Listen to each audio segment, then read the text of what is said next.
Kiranya Tuhan memberkati kita semua dalam sukacita dan damai sejahtera. Amin. Bapak, Ibu, dan Saudara sekalian, salam sejahtera bagi kita semua.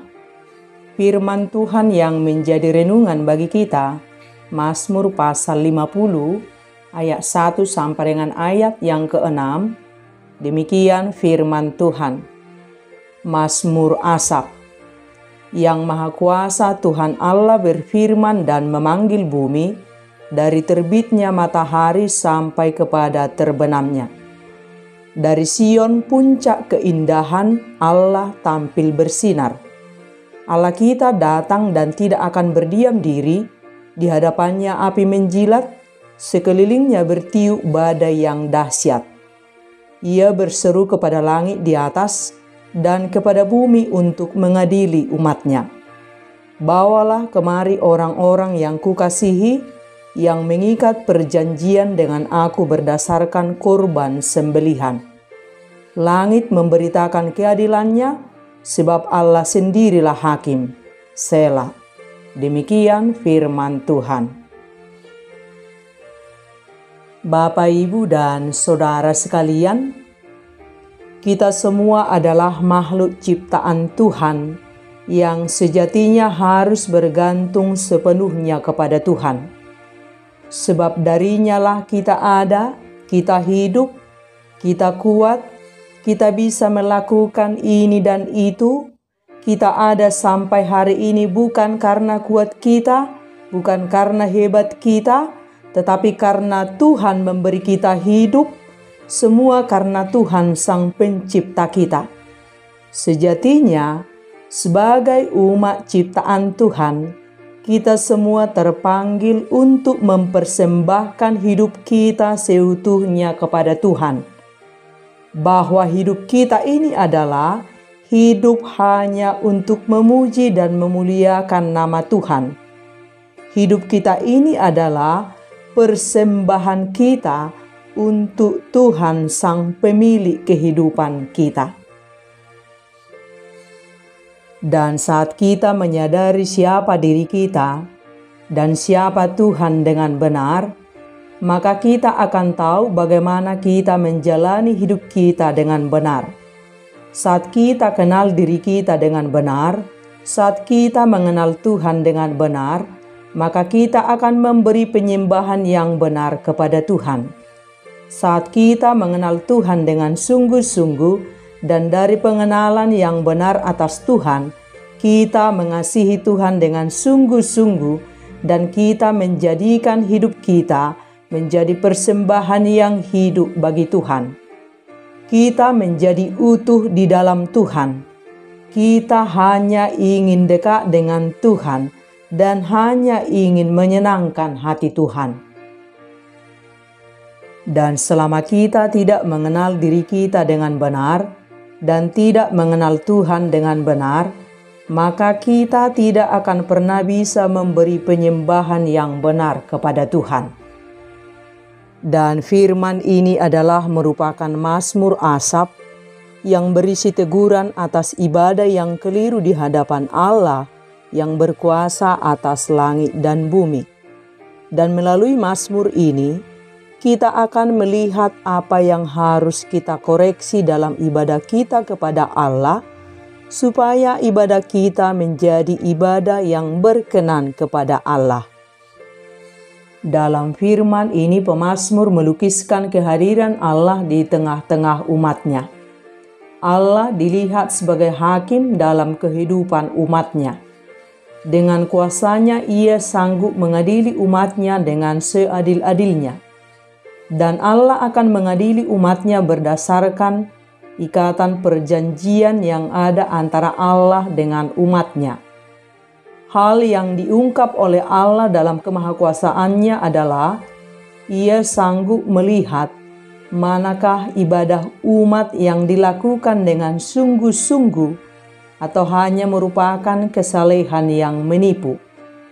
Allah tidak suka bila umatnya berpikir Allah dapat dipuaskan hanya dengan korban sembelihan dan korban bakaran.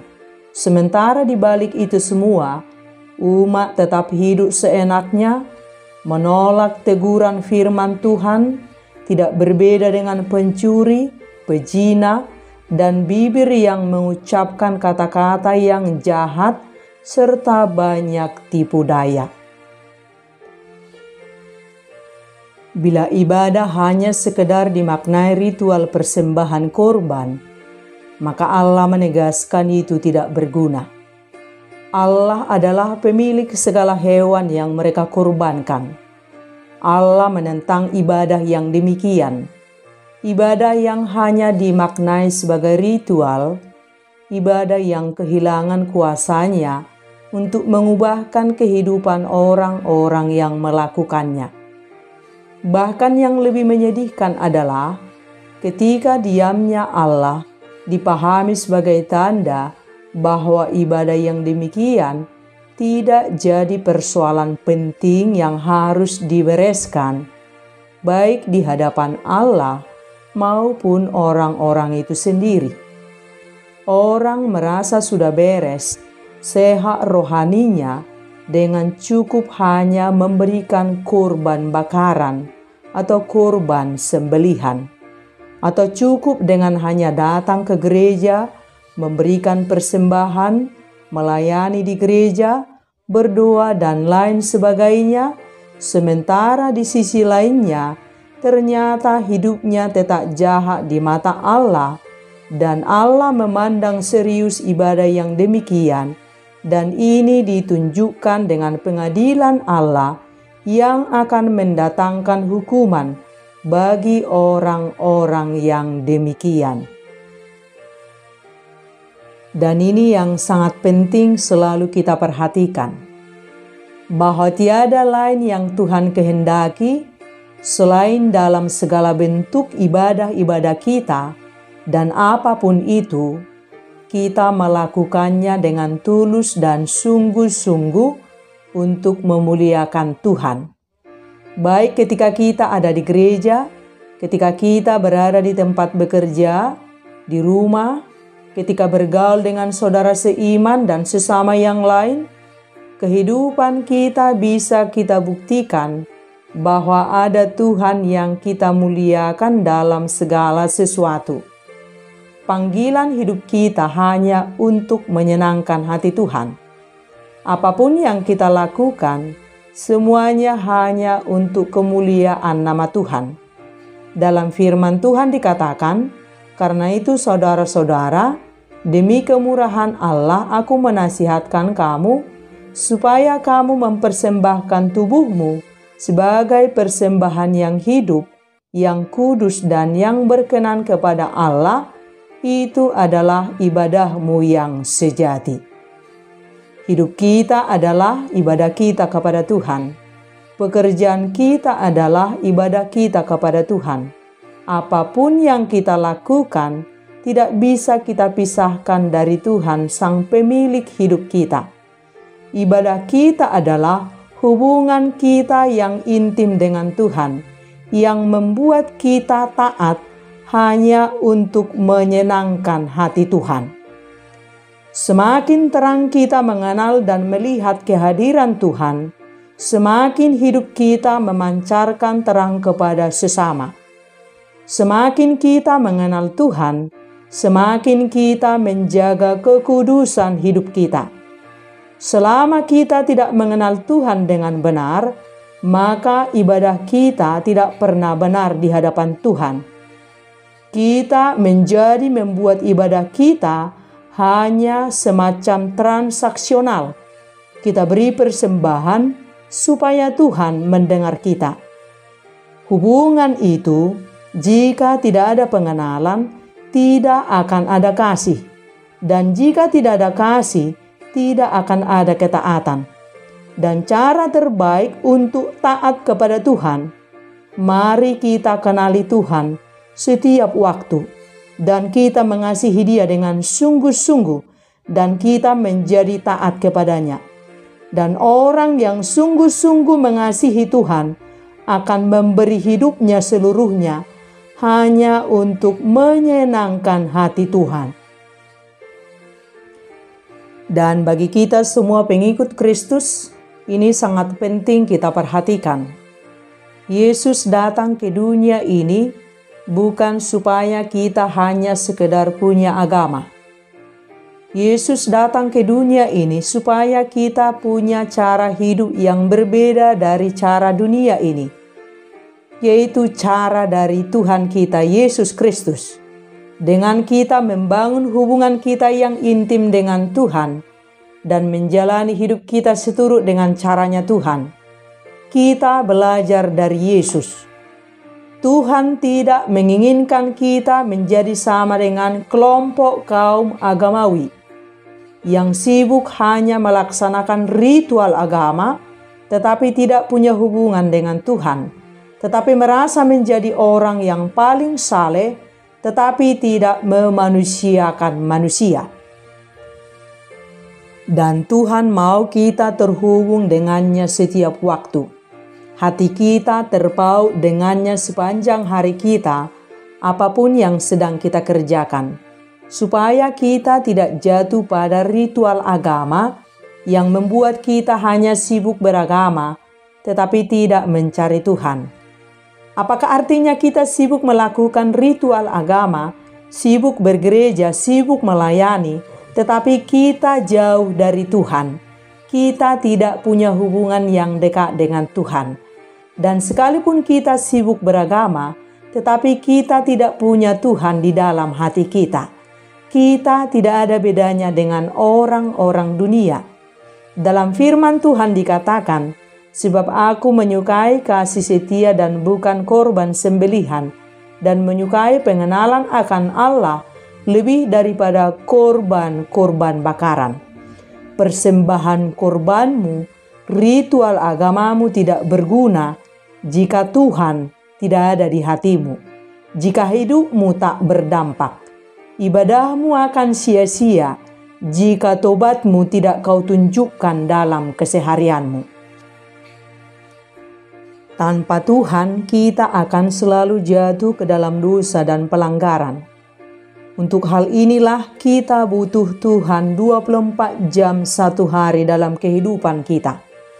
Oleh karena itu, jangan pernah beri jarak dengan Tuhan, supaya kita dipakainya seturut dengan rencananya.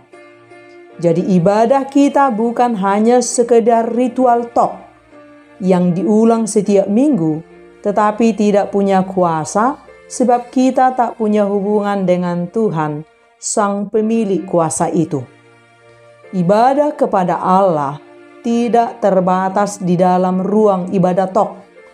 Ibadah sejati kepada Allah justru terjadi dalam hidup keseharian kita, dalam perjumpaan dengan sesama manusia dan ciptaan lainnya. Ibadahmu adalah hidupmu sehari-hari yang dilihat oleh Tuhan dengan terang benderang. Jadi lebih baik kita jujur dan mengaku kepada Tuhan apa dan bagaimana kita menjalani hidup, dan kita bergantung sepenuhnya kepada Tuhan setiap waktu. Dan lakukanlah ibadahmu untuk Tuhan, dimanapun, kapanpun, apapun yang kamu lakukan, perbuatlah untuk Tuhan. Jangan lakukan ibadahmu hanya supaya kamu terlihat beribadah di mata manusia. Tuhan melihat kita dengan terang benderang. Tuhan mengetahui isi hati kita. Apakah kita sedang mencari Tuhan dengan tulus atau hanya sekedar beragama semata tetapi tidak mencari Tuhan? Tuhan tidak melihat perayaan-perayaan agamamu, persembahanmu, pelayananmu, tetapi Tuhan melihat hatimu, motivasimu, niatmu, ketaatanmu, dan kesetiaanmu. Tuhan melihat hati kita, bukan tampilan luar kita. Tuhan melihat motivasi hati kita, bukan riuhnya praktek agama yang selalu kita lakukan, bukan sibuknya pelayanan-pelayanan yang kita lakukan. Tuhanlah yang melihat dan mengukur apakah penyembahanmu benar dan tulus. Carilah Tuhan, pautkan hatimu kepada Tuhan, Orang yang terpaut hatinya kepada Tuhan memberi penyembahan yang benar dan tulus di hadapan Tuhan. Sebab bukan kita lagi yang hidup dalam diri kita, tetapi Tuhan yang diam, menetap, bekerja, berkarya melalui kehidupan kita. Setiap waktu kita butuh Tuhan, sebab tanpa Tuhan kita tidak bisa berbuat apapun hal yang benar. Carilah Tuhan, kejarlah Tuhan, tujukan hatimu kepadanya setiap waktu, dan bekerja samalah dengan Roh Kudus sepanjang harimu, supaya hidupmu benar dan tulus. Itulah ibadahmu yang sejati. Taatmu kepada Tuhan dimanapun, kapanpun, itulah ibadahmu kepada Tuhan. Amin.